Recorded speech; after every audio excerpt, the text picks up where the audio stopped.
اور پچھلی نشست پر بیٹھے بیٹھے گورے سے پوچھا، صاحب بہادر کہاں جانا مانگتا ہے؟ اس سوال میں بلا کا بلا کا طنز یہ اندازہ تھا، صاحب بہادر کہتے وقت اس کا اوپر مونچھوں بھرا ہونٹ نیچے کی طرف کھنچ گیا اور پاسی گال کے اس طرف جو مدھم سی لکیر ناک کے نتھنے سے تھوڑی کی بالائی حصے تک چلی آ رہی تھی، ایک لرزش کے ساتھ گہری ہو گئی، گویا کسی نے نوکیلے چاقو شیشم کے سانولی لکڑی میں دھاری ڈال دی۔ اس کا چہرہ ہنس رہا تھا اور اپنے اندر اس نے اس گورے کو سینے کی آگ میں جلا کر بھسم کر ڈالا تھا۔ جب گورے نے جو بجلی کے کھمبے کی اوٹ میں ہوا کا رخ بچا کر سگریٹ سلگا رہا تھا، مڑ کر تانگے کے پائیدان کی طرف قدم بڑھایا تو اچانک استاد منگو اور اس کی نگاہیں چار ہوئی، اور ایسا معلوم ہوا کہ ایک وقت آمنے سامنے کی بندوقوں سے گولیاں خارج ہوئی اور آپس میں ٹکرا کر ایک آتشی بگولا بن کر اوپر کو اڑ گئی۔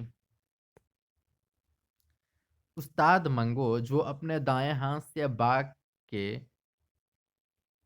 بل کھول کر تانگے پر سے نیچے اترنے والا تھا، اپنے سامنے کھڑے گورے کو یوں دیکھ رہا تھا گویا وہ اس کے وجود کے ذرے ذرے کو اپنی نگاہوں سے چبا رہا ہے، اور گورا کچھ اس طرح اپنی نیلی پتلون پر سے غیر مرئی، یعنی وہ چیز جس کو ہم نہیں دیکھ سکتے ہیں اس کو غیر مرئی چیز کہتے ہیں، غیر مرئی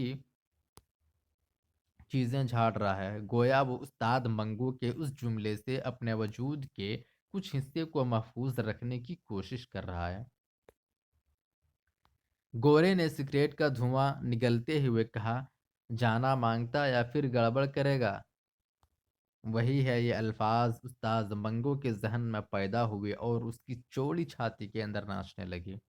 وہی ہے، اس نے یہ الفاظ اپنے منہ کے اندر ہی اندر دہرائے اور ساتھ ہی اسے پورا یقین ہو گیا کہ وہ گورا جو اس کے سامنے کھڑا تھا وہی ہے جسے پچھلے برس اس کی جھڑپ ہوئی تھی، اور خواہ مخواہ کے جھگڑے میں جس کا باعث گورے کے دماغ میں چڑھی ہوئی شراب تھی، اسے توأن و کرہن یعنی مجبوراً بہت سی باتیں سہنا پڑی تھی۔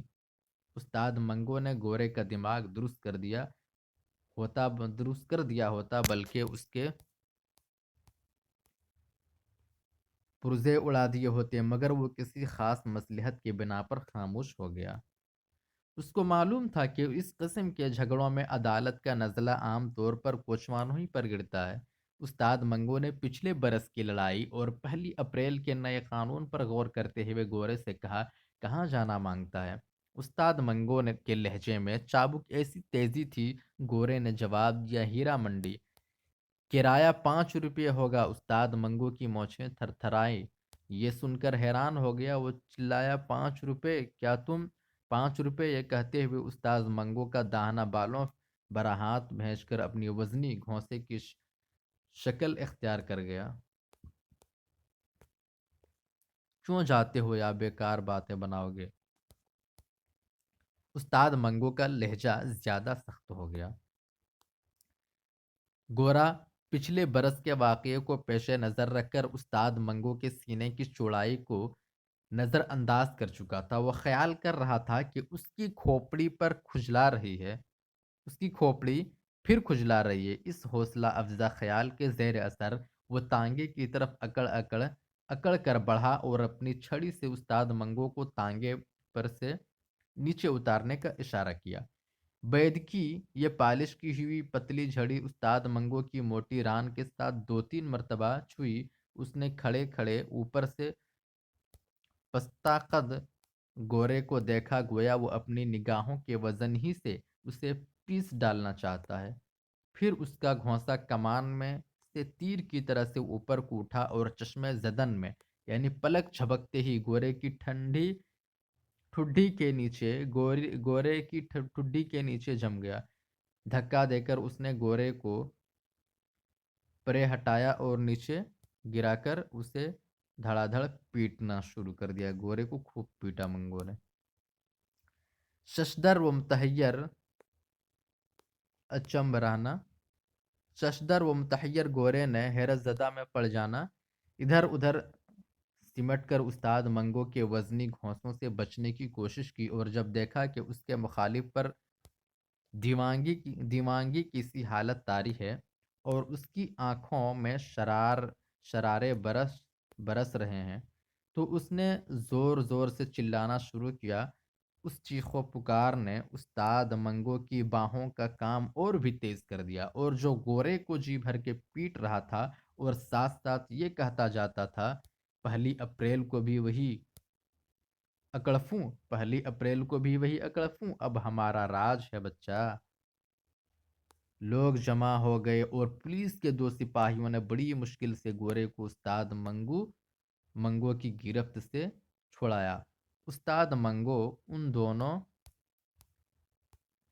سپاہیوں کے درمیان کھڑا تھا، اس کی چوڑی چھاتی پھولی ہوئی سانس کی وجہ سے اوپر نیچے ہو رہی تھی، منہ سے جھاگ بہہ رہا تھا، اور اپنی مسکراتی ہوئی آنکھوں سے حیرت زدہ مجمع کی طرف دیکھ کر وہ ہانپتی ہوئی آواز میں کہا، مجمع بھیڑ حیرت زدہ مطلب حیرت ہو کر، وہ دن گزر گئے جب خلیل خاں فاختہ اڑایا کرتے تھے، اب نیا قانون ہے میاں، نیا قانون۔ اور بیچارہ گورا اپنے بگڑے ہوئے چہرے کے ساتھ بے وقوفوں کی مانند کبھی استاد منگو کی طرف دیکھتا تھا اور کبھی ہجوم کی طرف، کبھی بھیڑ کی طرف وہ دیکھتا تھا۔ استاد منگو کو پولیس کے سپاہی تھانے میں لے گئے، راستے میں اور تھانے کے اندر کمرے میں وہ نیا قانون چلاتا رہا، مگر کسی نے ایک نہ سنی۔ نیا قانون کیا بک رہے ہو، قانون وہی پرانا ہے، اور اس کو حوالات میں بند کر دیا۔ یہاں پہ سعادت حسن منٹو کا مشہور افسانہ نیا قانون کا اختتام ہوتا ہے۔ گائز ہم لوگوں نے تینوں پارٹ کو الگ الگ پارٹ میں پورے افسانے کو کور کیا ہے۔ اس کے بعد ہم لوگ ایک چھوٹا سا ویڈیو خلاصہ پر بنائیں گے جس سے آپ کے دماغ میں پورا بیٹھ جائے گا۔ تو گائز اگر ویڈیو آپ کو اچھا لگا ہو تو پلیز چینل کو سبسکرائب کریں، لائک کریں اور دوستوں کو شیئر بھی کریں۔ Thank you.